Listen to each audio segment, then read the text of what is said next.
Load one of the sewn into the body arm files and stitch the die line on a piece of stabilizer.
Finger arms reach up inside with a pair of hemostats and grab the fabric inside one of the fingers.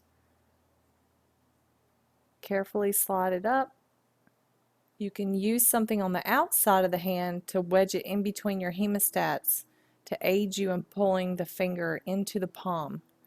It's okay if the hemostats slide off. You can just use the object from above to tuck the finger down inside the palm, as I'm doing here with the plastic yarn needle.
And just as we did for the other one, we'll stitch the tack down line across the foot to create the toes. This will stitch twice.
Finishing out turning the legs, and I just keep them on the left and the right, making sure the magnets inside attract, and that's what they look like.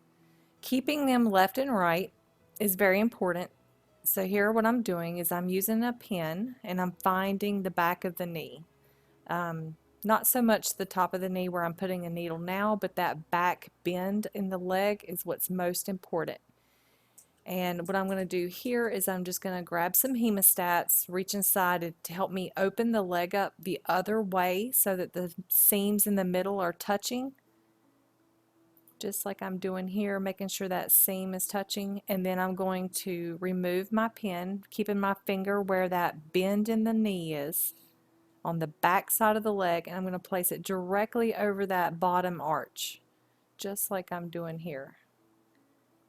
So the back of the knee is the most important part, and then I just remove the pins and I'm just going to tape that really well in place. The toes should be pointing up, not down, and this will help you keep your left and right together. If you keep the toes pointing up, then you'll always have the nicer side of the stitching on the top side of the baby when the baby is completed. So just tape that really well. And don't worry so much about the length of the rest of your leg all the way up to the thigh. That's not so important at this point. Just tape it in place. Once you've laid both legs out and tape them down well, then you're going to go back to the machine and stitch each of the knees.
You also want to tape the top of each arm so that it is over the top of the die line. It should overlap about 1/8 of an inch, and each arm should be an equal amount over that die line. Here I didn't cut straight across whenever I was cutting my arms out, so I have a little bit of extra than I do on the other arm, but generally speaking they should be about the same distance. So you should take them just like they are, both at the top of the arm and at the crook of the arm where the bend is. Here I'm just checking, making sure my arms are left and right, and they are. You'll stitch 4 arch shapes, one on the left arm at the elbow, one at the top of the left arm, then the right elbow will stitch and the right of the top arm will stitch last. It's out of order here, but the order is the left arm at the bottom and the top, right arm, bottom and top. Grab each arm and gently pull up on the tack down lines to remove it from the stabilizer.